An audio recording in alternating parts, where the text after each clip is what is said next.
Guys, welcome back. Oh man, I have so many repots to get through.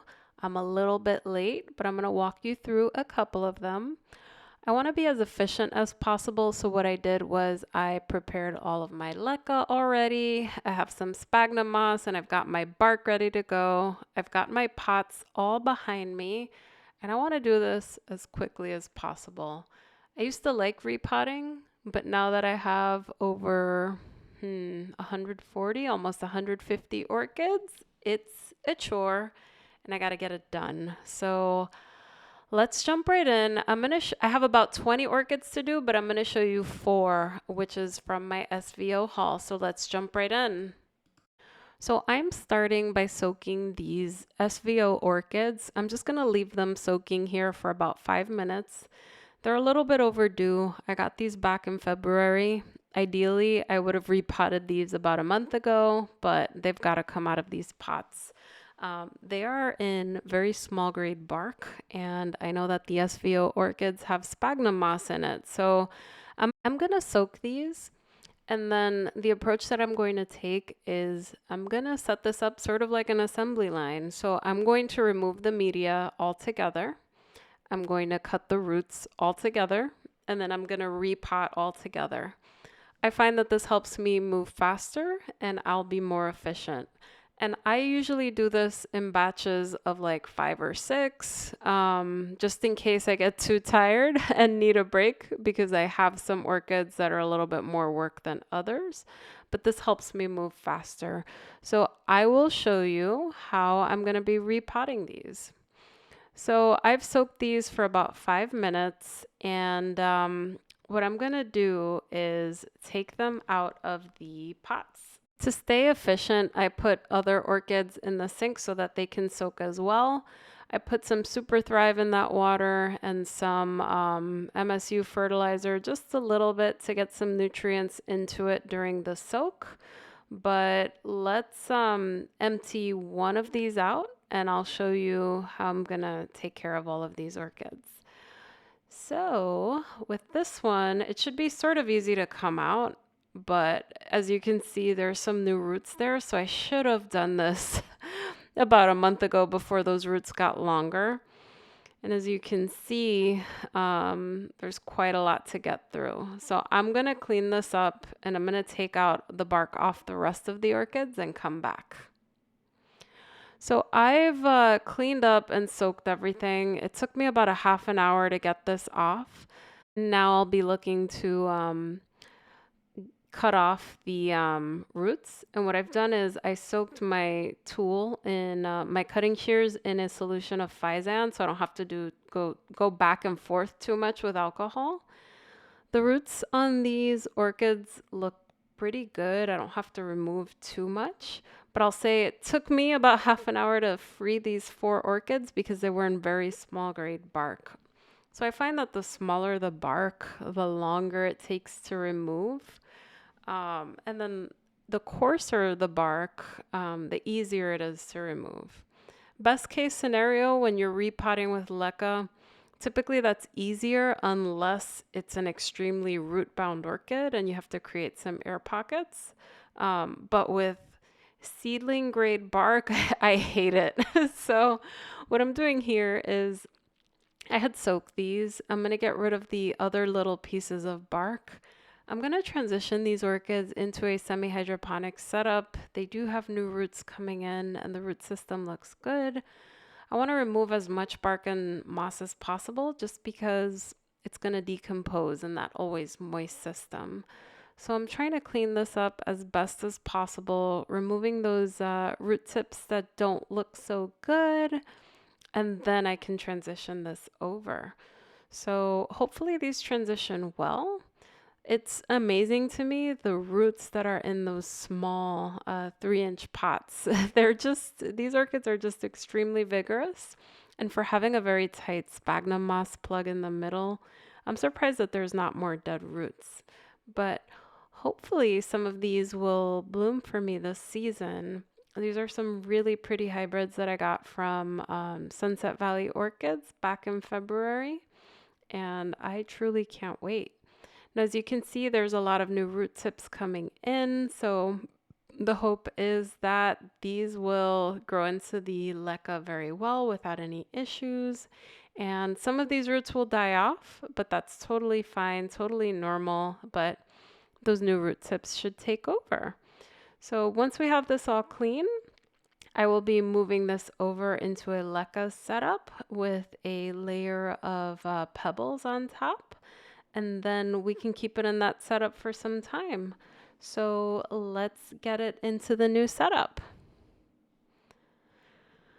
So this one over here is the Brassevola David Sander. So this one's a really pretty flower. What I did here was I got a plastic cup and I just put 2 holes in the cup. And I decided to use a cup instead of a pot because I'm sort of running out of shelf space. And if I use a taller, more narrow cup, it'll save some space. And I think at the rate that I'm in, every few inches sort of counts. So it's going to help me save space. And this one is perfect. It doesn't have too much of an extensive root system. It has some new root tips coming in and it's got a new growth. So it'll be here for some time. So what I'm going to do is I filled the bottom up with leca. I put the orchid on, but just over the reservoir so it's not sitting in water since it'll need some time to adapt. I'll fill it up with leca. I want to make sure that the leca is nice and tight in there and touching. This is in contrast with organic media because you want more air pockets in organic. But since this is an always moist system, we don't want too many gaps. So we do want that leca touching. And the combination of the leca with the roots will make sure that the moisture is going up. So I'm going to accommodate this orchid nicely in here, and then we'll move on to the next orchid. So moving on to the next one, I'm just going to keep it going just like the assembly line that I've set up. So this is a really pretty hybrid. I saw one of these bloom already. So someone on Instagram has this orchid, the same exact one. They have a really big growth. They still have it in the original 3-inch pot. And I was surprised to see that very pretty bloom. So anyway, I am filling this up all the way up to the holes, and that's where the water is going to sit. Now this orchid is has a much more vigorous root system. It'll be here for a little while. If I need to repot it, that's fine. It's a little bit easier to repot orchids in leca unless the root system gets so vigorous that it takes up every single air pocket. And then in that case, you want to clean things up a little bit because these roots do need air. So now it's got a new growth coming in, but I want to make sure that the root tips are facing down. So in the old setup, some of those roots were facing up. So I want to make sure everything is growing down right into the water reservoir. It'll take me a little time to finagle everything down, but I think this will do just fine. Now that new growth, I hope it gives me blooms. It's got a beautiful yellow flower with nice little golden red spots on it. Hopefully it's fragrant, but I cannot wait to see this one. And I wonder if that new growth right there is the one that's going to give me some blooms. Anyhow, I'm going to keep getting the leca into this orchid, and then we'll move on to the next one.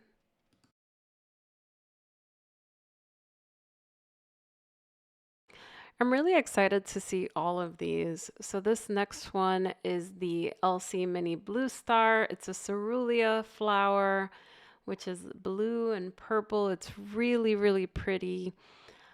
I hope this one blooms for me this summer. It'll be really nice. Now, I recognize that the root system is kind of large, but again, my thinking is if it outgrows this pot, I can move it into a larger pot and I'll be able to transition it pretty easily from this pot, take it out, and then move it into a pot that's larger. But for now, it's sort of like an emergency situation. Well, I'm sort of exaggerating, but I really needed to repot these orchids because they were all pushing new roots. They were establishing in the old pot. And if I don't do it now, I miss my window. And then those roots would be in that old pot. Um, but yeah, this one's growing a new growth. I'm going to try to get the leca in nice and tight. Having it in a plastic cup sort of helps get the leca in there by shaking the cup, by tapping it down. It really helps. I want to be careful with those new roots, but I want to make sure that leca gets down. And whenever an orchid has a lot of roots, you really have to shake it down even more. Now, when I'm repotting, I'm very mindful of the new growth and where I think the new direction will be. So you'll see that there's some room for new growths to sprout from that new growth. Now, hopefully nothing sprouts from the older growth. There is a root coming out there, so I hope I'm not wrong here. But either way, I don't think this will be in this setup for more than a year. I just wanted to get it into a new setup relatively quickly, and we'll see how it goes. Alrighty, moving on to another very pretty one. This is a very pink spotted orchid hybrid. This one has the largest root system of them all. There's a lot of very good viable roots here.